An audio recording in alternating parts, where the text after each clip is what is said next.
La proteína puede estar en varias formas. Puede estar dentro del grupo hemo y acoplarse dentro de este grupo a las proteínas en unos clústeres que se llaman iron sulfur clusters, que son combinaciones de hierro y azufre unidas a cisteínas, normalmente de las proteínas, o puede estar unida directamente a las proteínas como tal, como hierro. Por ejemplo, en este caso, en la reductasa ribonucleótido reductasa. El hierro tiene la propiedad de oxidarse y reducirse de hierro más 2 a hierro más 3, liberando electrones que pueden dar lugar a la reacción de femto, en la que se combinan estos electrones con especies de oxígeno, como la oxigenada en este caso, para dar radicales libres. Estos radicales libres son muy dañinos para la célula y se crea lo que se conoce como el estrés oxidativo o el daño oxidativo, que involucra tanto a proteínas como a lípidos como al DNA. Por lo tanto, el hierro es muy importante controlarlo, y aquí os voy a explicar brevemente cómo es la absorción de hierro y la homeostasis sistémica del hierro. El hierro se absorbe por la dieta, no es algo que podamos crear, simplemente cuando comemos, pues los alimentos que comemos tienen hierro, se absorbe por el duodeno y se incorpora una proteína que se llama transferrina. Esta proteína, la transferrina, se encarga de repartir el hierro a todo el organismo, y una función muy importante del hierro es en la hemoglobina, formar parte de la hemoglobina. La hemoglobina tiene 4 cadenas, 2 alfa y 2 betas en la fase adulta, y cada una de estas cadenas tiene un grupo hemo y cada uno de estos hemos tiene un hierro. La hemoglobina se encuentra dentro de los glóbulos rojos, como todos sabemos. Estos glóbulos rojos van a tener una vida media, y cuando ya son senescentes, lo que pasará será que serán fagocitados por el sistema reticuloendotelial de macrófagos, que lo que hacen es reincorporar el hierro, ¿vale? Este hierro se va a volver a utilizar en una nueva ronda. El hierro en exceso se deposita en el hígado y en otros tejidos, pero sobre todo el hígado, y veréis que el hígado tiene un papel muy importante en el metabolismo del hierro. Uno de los papeles que se ha descrito ya hace 10 años es la producción de hepcidina. Esta es una hormona que controla el metabolismo del hierro y que inhibe,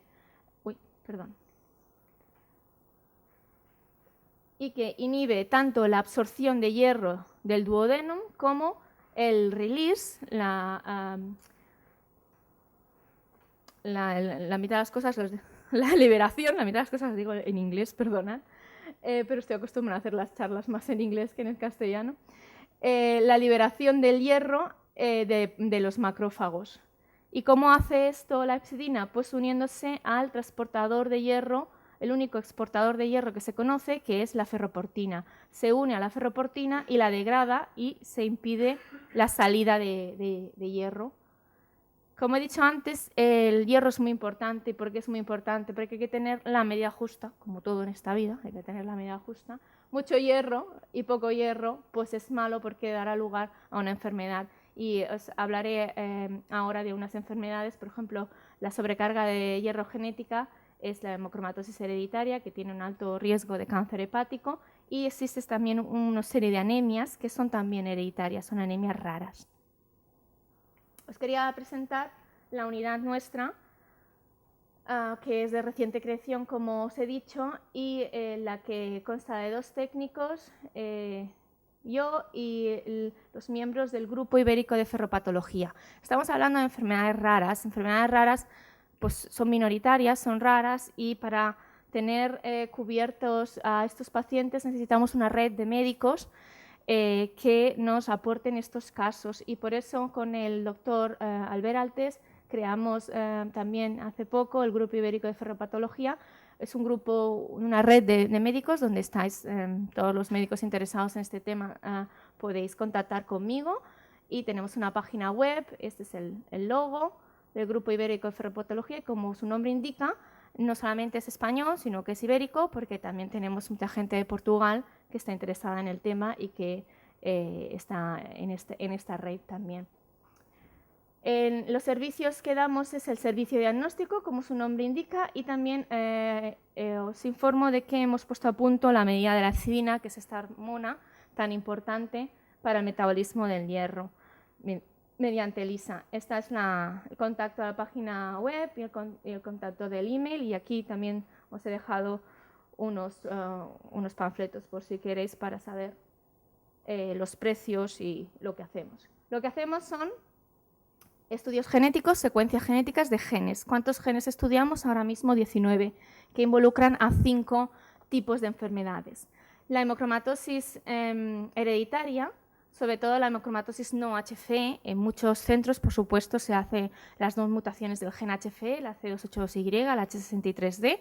Esto es muy de rutina ya, en muchos centros se hacen, pero hay una serie de pacientes, no muchos, que no tienen mutaciones, pero tienen una clínica muy clara de hemocromatosis. Puede ser debida a otras mutaciones del gen HFE, son raras, pero también existen. Nuestros análisis son de secuenciación total, cogemos todo el gen y lo secuenciamos. Luego también hay 2 formas de hemocromatosis juvenil, debidas a la mutación del gen de la hepcidina, gen HAMP, del gen que codifica para la hemojuvelina, del TFR2 y de la ferroportina. También estudiamos hiperferritinemias con cataratas. El síndrome de hiperferritinemia con cataratas debido a mutaciones en el IRE del gen que codifica para la ferritina L. La hiperferritina benigna también se ha descrito. Y la hiperferritinemia con sobrecarga de hierro debido a mutaciones en el gen FTH, la ferritina, pero la cadena H. Anemias hidroblásticas, aquí están los genes que están involucrados en anemias hidroblásticas sí que se conocen, incluido el STEP3, que se ha descrito recientemente, el año pasado, en un blog de Carol Beaumont. Y otros genes que dan anemias ligadas al X, hidroblástica ligada al X, con ataxia, también esta anemia hidroblástica con sobrecarga de hierro hepática, o la non-syndromic autosomal recessive congenital sideroblastic anemia. Las anemias no sideroblásticas las he catalogado aquí, incluyen la ceruloplasminemia, la hipotransferrinemia, mutaciones en el DMT1, este es el gen que codifica el DMT1, y IRIDA, que os hablaré de algunos casos. Y finalmente hacemos anemias diseritropoyéticas, la tipo 1, la tipo 2 y esta es la tipo 4, que son las que realmente se conocen y tienen un gen asociado. Esos son nuestros precios. Son muy baratos y espero que os interese. Para hacer el estudio tenéis que ir a la página web y enviarnos una serie de documentos. Simplemente seguís el procedimiento, es muy sencillo, enviar la solicitud de estudio, el consentimiento informado, tanto de diagnóstico como si después se quiere hacer investigación, pues también estamos haciendo investigación en estos casos. Y tenemos unos cuestionarios que podéis rellenar o simplemente nos podéis enviar la clínica de vuestro el historial clínico o para que sepamos, o si queréis que os asesoremos en saber qué genes pues son convenientes investigar, ¿no? o hacer el diagnóstico. El consentimiento informado es obligatorio y también estamos haciendo convenios con diferentes hospitales, incluido el Hospital de la Vall d'Hebron, para que no tengáis que hacer tanto papeleo, y hay que enviar pues, muestras de 3 tubos NDTA, una muestra de sueros, 5 anticoagulantes, el envío tal y a este email. Os ponéis en contacto con nosotros y estaremos atentos a la recepción de las muestras. Los análisis de la hepcidina es algo que hemos puesto a punto muy recientemente, ahora este año, es por ELISA y como os he dicho, la hepcidina es la hormona que controla el metabolismo del hierro y es muy importante para el diagnóstico de algunas enfermedades. Por ejemplo, en el caso de IRIDA, los niveles de hepcidina en muchas anemias que son nutricionales o debidas a enfermedad celíaca o a talasemias, normalmente la hepcidina es baja. En cambio, en la IRIDA, y esto es un marcador diagnóstico diferencial, estos niveles son altos o normales para una anemia. Y en la hemocromatosis hereditarias estos valores son muy bajos. Es un dato más a tener en cuenta para el diagnóstico de estas enfermedades. Aquí he puesto una recopilación de todos los casos y pacientes que llevamos y familias. Cuando hablo de casos hablo de familias.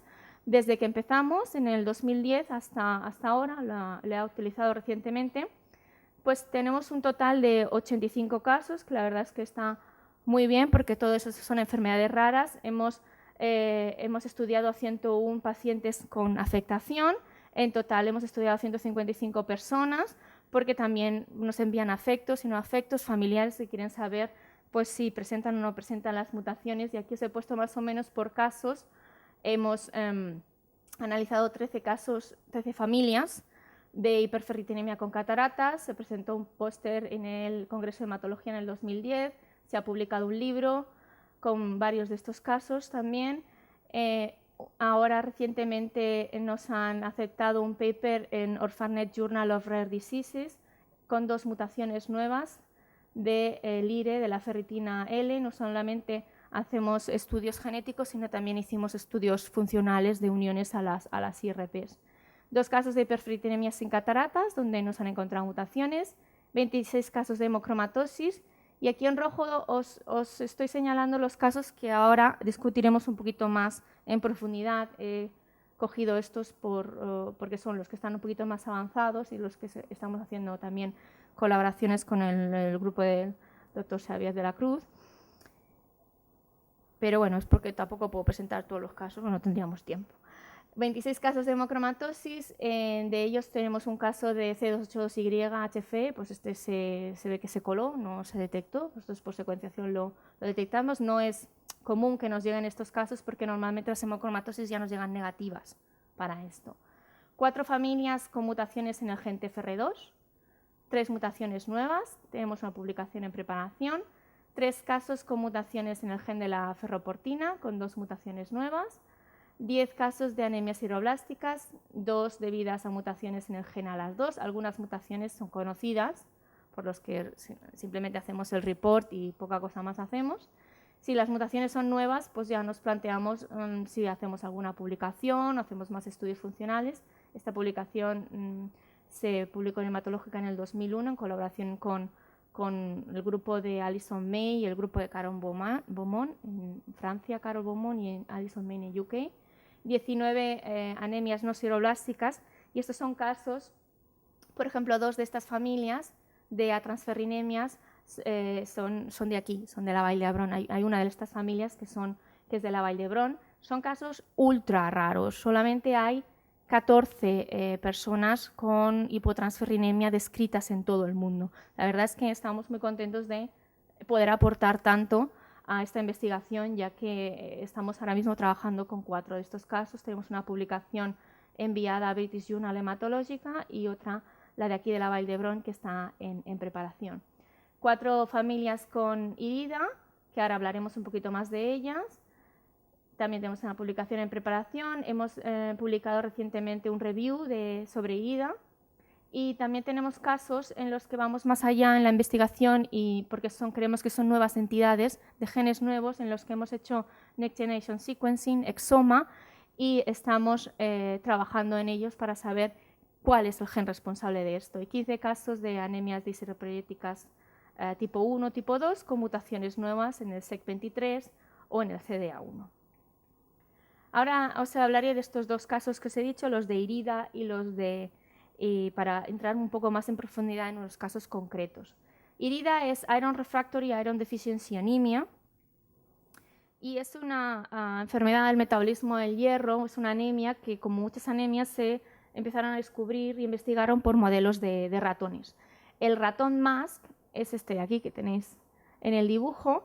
No tiene pelo en el cuerpo y sí que tiene pelo en la cabeza. Es un poquito así como sorprendente, ¿no? Entonces los científicos dijeron, pues MASC, como si tuviese una máscara.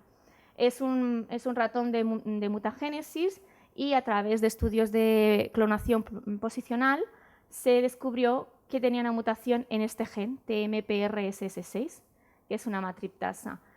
Las matriptasas son proteínas que se han estudiado mucho en cáncer, y el laboratorio del doctor Carlos López Otín en Oviedo es especialista en este tema, y tenía el ratón también knockout, y en el mismo año publicó que esta matriptasa era un regulador esencial del metabolismo del hierro, y que estos ratones, estos y estos, tienen una anemia severa. En pacientes, en el mismo año, todo esto en el 2008, se descubrieron mutaciones en este gen. Aquí simplemente os estoy poniendo los genes en los que estamos investigando, tantos de sobrecarga, el gen HF de la hemocromatosis como de anemia, todos ellos están relacionados y todos ellos prácticamente convergen en la producción de la hepcidina, la hormona que regula el metabolismo del hierro.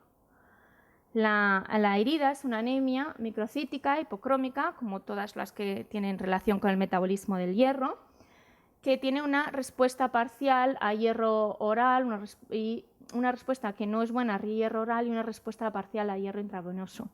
Esto normalmente son casos infantiles, adolescentes, es una enfermedad autosómica recesiva con una baja prevalencia, un poco enfermedad rara, aunque creamos que realmente está under diagnostic, que no están todos los casos diagnosticados. El primer caso, como dije, se descubrió en el 2008, varias familias. Actualmente hay 44 pacientes reportados de 29 familias, unas 14 publicaciones. Las mutaciones en esta matriptasa es una serin proteasa que regula la hepcidina, es un regulador negativo de la hepcidina. Por lo tanto, en esta enfermedad es importante medir los valores de hepcidina porque es un valor diagnóstico también. Aquí entramos en los casos que hemos estudiado nosotros, 4 familias, A, B, C y D, con una anemia, como podéis ver, baja hemoglobina, baja MCV, baja saturación de transferrina y bajo hierro. Aquí nos da la anemia y ahora veremos caso por caso genéticamente qué es lo que encontramos.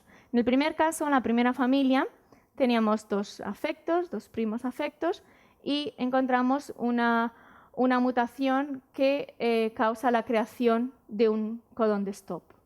Es una inserción de una T en esta posición y la lisina se convierte en un stop, lo que nos da una proteína truncada de 752 aminoácidos y que le faltaría esta porción de aquí.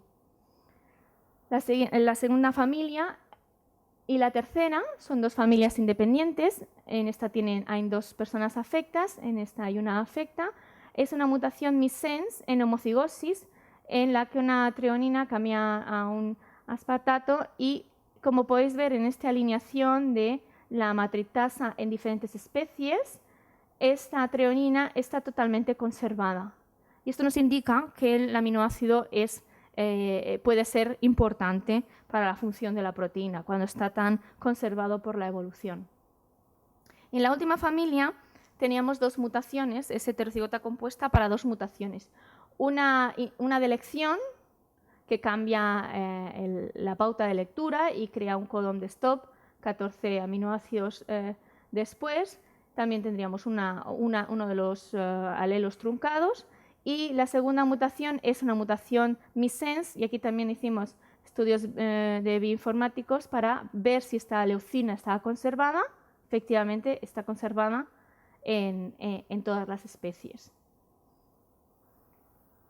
Aquí veis la proteína matriptasa, es una proteína de membrana, cruza la membrana una vez, tiene un dominio extracelular muy grande y un dominio citoplasmático pequeño. Aquí veis posicionadas en rojo donde están nuestras mutaciones.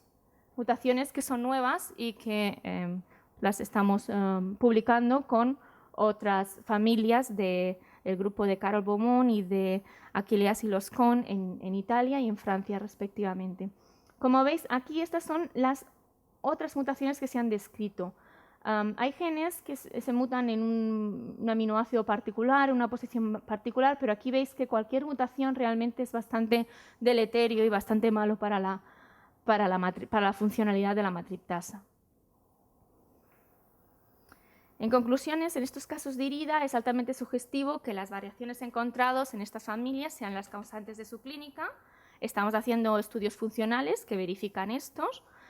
Nuestros resultados extienden el patrón de mutaciones que ya se conocía en el gen TMPRSS6 asociadas a herida, confirmando la importancia de los análisis genéticos para diagnosticar la enfermedad. Y es muy importante en esta enfermedad, como he dicho antes, conocer los valores de hepcidina. Estos casos, no os he puesto aquí los valores, pero en todos estos casos los niveles de hepcidina eran anormalmente altos para una anemia como la que presentan estos pacientes. Y ahora pasamos al extremo contrario, que es la sobrecarga de hierro en unos casos de anemias hemocromatosis no HF tipo 3 debidas a mutaciones en el TFR2, en el Transferrin Receptor 2. En particular, una mutación que hemos encontrado en donde hemos hecho una caracterización funcional y también en colaboración con el grupo del doctor Xavier de la Cruz, unos estudios bioinformáticos y computacionales. La hemocromatosis hereditaria es una enfermedad genética de sobrecarga de hierro. El hierro se absorbe por la dieta y estas personas no tienen una regulación adecuada y continúan absorbiendo hierro, aunque estén sobresaturados de hierro. El hierro se deposita en el hígado, hace un daño hepático importante y puede causar un cáncer de hígado. La bioquímica de estos pacientes es una ferritina muy alta, unida de más de 1000, unida a una saturación de transferrina muy alta en 3 de las 4 variantes de hemocromatosis, la tipo 1, la tipo 2 y la tipo 3. La tipo 4 puede ser tanto con saturación de transferrina alta como saturación de transferrina baja. Y la clínica de estos pacientes es cirrosis, cáncer hepático, cardiopatías, diabetes, artritis, impotencia, hiperpigmentación, hipogonadismo. Todo esto es porque el hierro se va depositando en los diferentes tejidos y los va deteriorando. Aquí nos centramos en la hemocromatosis tipo 3, el gen es el TFR2, pero como os he dicho hay otros tipos. Estas tienen una herencia autosómica recesiva y la de la ferroportina es autosómica dominante. Estas dos es de una apariencia de la enfermedad en edad adulta. La ferroportina también, y estas son formas juveniles. Lo bueno, entre comillas, de la hemocromatosis, por si tiene algo bueno, es que es una enfermedad genética con un tratamiento muy fácil y poco costoso, que es las sangrías, las flebotomías. Si un paciente se sabe que tiene estas mutaciones, se le puede poner en tratamiento directamente, tiene esta clínica, y la clínica se parará y se revertirá y por lo tanto no habrá complicaciones bastante serias si tenemos un tratamiento, un diagnóstico preventivo y precoz en estas personas. Por lo tanto, es importante hacer un diagnóstico preventivo y precoz en personas que sospechamos que puedan tener una hemocromatosis hereditaria. La tipo 3 se describió en el año 2000, un paper en el Nature Genetics en 2 familias italianas por el grupo de Clara Casmachella. Y es el TFR2, como su nombre indica, es un homólogo del TFR1, el receptor de transferrina 1, es una proteína de membrana de tipo 2 y tiene una expresión bastante concreta en hígado y en células eritroideas. Hay actualmente unas 50 familias descritas con 69 pacientes. Las mutaciones son las que veis aquí en azul. Las mutaciones son las que están aquí abajo en negro. Lo azul son cambios que no se han descrito que sean patogénicos, pueden ser polimorfismos, pueden ser patogénicos, pero no hay estudios funcionales. En cambio de estas sí que las hay, se saben que son mutaciones. Y aquí, al final de todo, hay una mutación que hemos encontrado nosotros en 2 casos. Estos 2 casos son del Hospital Clínico. De hecho, uno de ellos se quedó pendiente de mi tesis y después, al volver, retomamos el caso.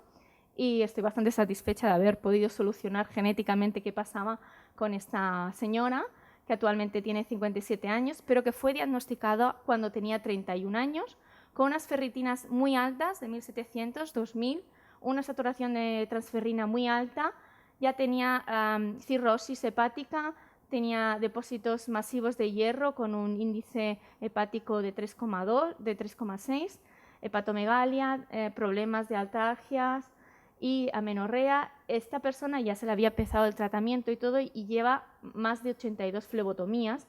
Las flebotomías se sabe cuánta sangre sacas, se sabe cuánto hierro sacas, puedes cuantificar cuánto hierro se le ha sacado a esta persona, se le ha sacado 16 gramos, esto es una burrada de hierro, muchísimo. Una hermana afecta con diabetes y también tenía hipersideremia, una abuela que murió también por una causa hepática desconocida, lo que todo esto apuntaba a que la cosa era genética. Por supuesto, lo primero que se miró fue el gen HF y dio negativo. Una cosa que quiero remarcar es la mutación polimorfismo, yo lo llamaría polimorfismo, vaya, que es lo que es, la H63D. La H63D es una variante muy frecuente en España. Somos, en la península ibérica creo que es un 22% de prevalencia de esta variante. Es decir, podéis encontrar pacientes que creáis que sean de hemocromatosis con este cambio en heterocigosis, en homocigosis, hay un montón. Esto no es hemocromatosis. Actualmente no se considera que esta variante de hemocromatosis. La variante que da hemocromatosis es la C282Y. Si hay algún paciente que tenéis con H63D solo, mirarle más porque aquí faltan cosas. Al ser un caso con una edad bastante joven, diagnosticado a los 31 años, en este caso también, incluso diagnosticado a los 23 años, lo primero que pensamos fue pues, una hemocromatosis juvenil. Y secuenciamos tanto el gen de la hemojuvelina como el gen de la hepcidina en los dos casos, pero no había mutaciones aquí. ¿Veis aquí? Este paciente es H63 homocigoto. Esto no da esta clínica. No da una ferritina de 4000, no da una saturación de transferrina de 96, ni un hierro tan alto, ni fibrosis. Por esto solo no hemos acabado. Hay que seguir investigando. Aquí también había un padre afecto de hepatopatía, pero también podía ser debido a cirrosis hepática por virus. Pero la chica no tenía virus y también tenía 70 flebotomías con 14 gramos de hierro que se habían extraído, muchos. Estos son los árboles familiares.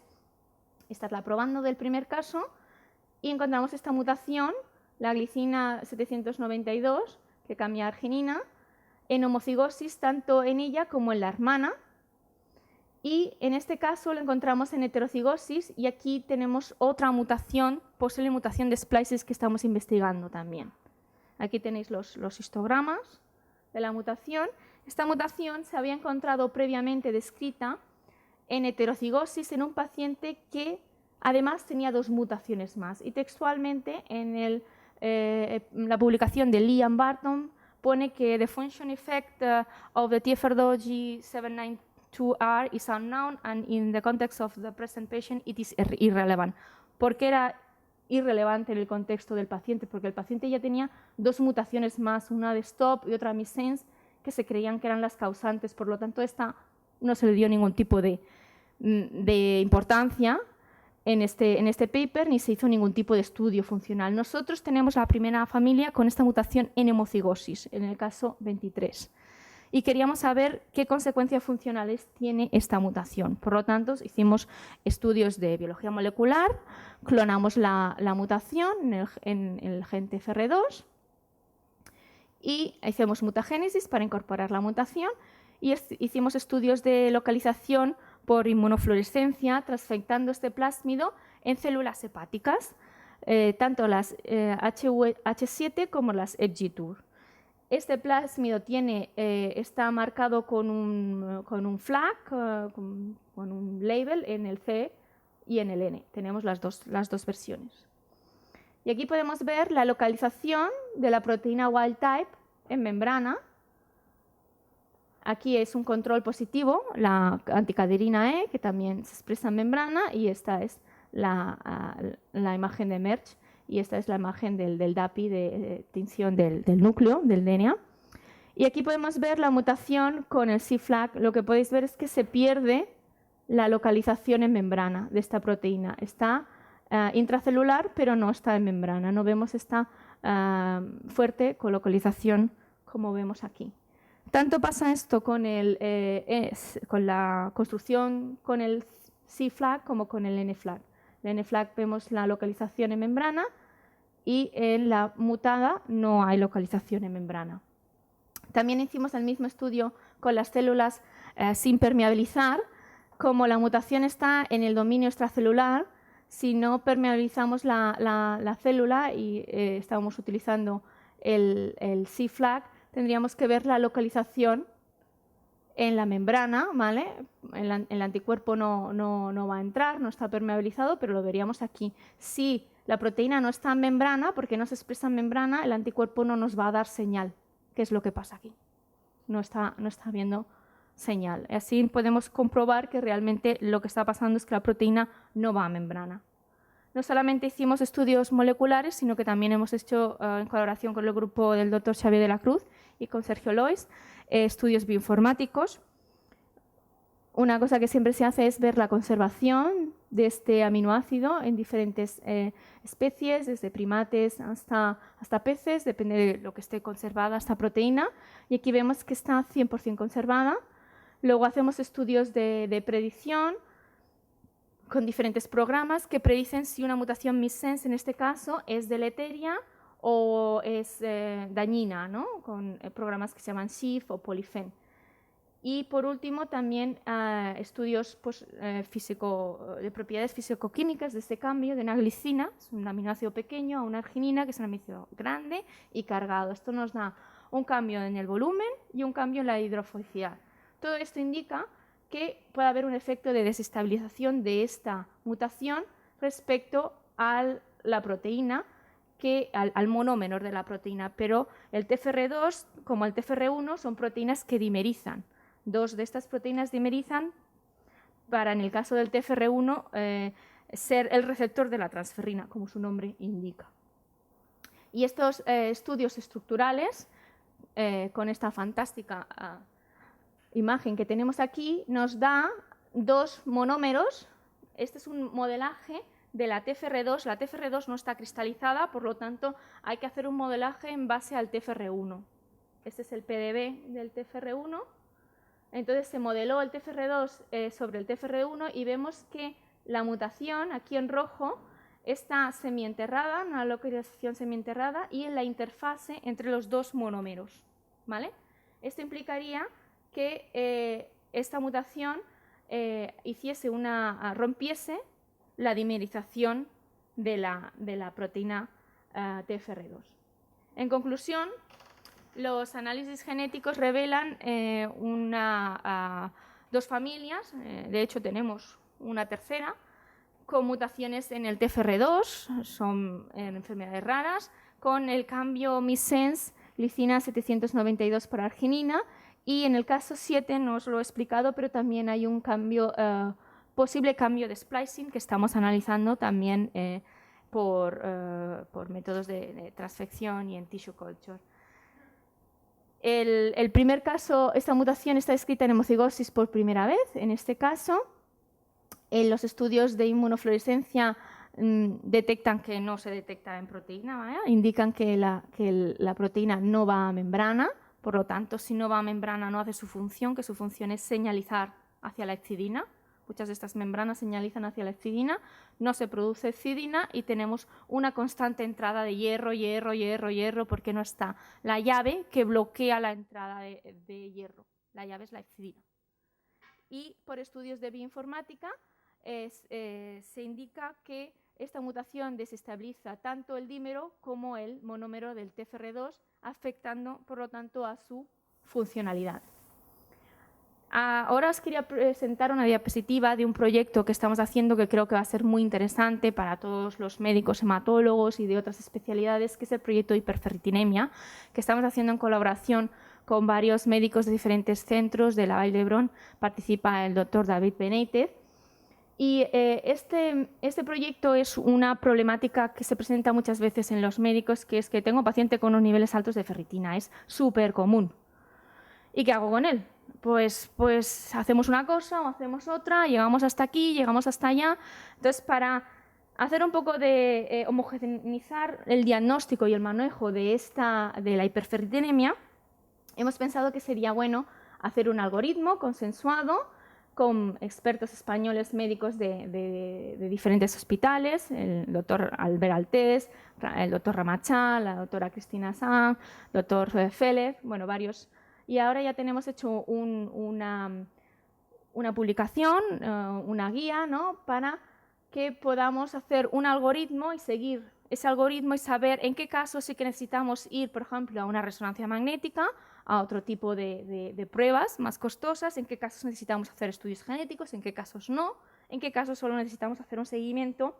Y para evaluar esta herramienta hemos hecho esta página web, donde se podrá hacer, todavía no está disponible, pero se podrá hacer el diagnóstico a partir de esta aplicación.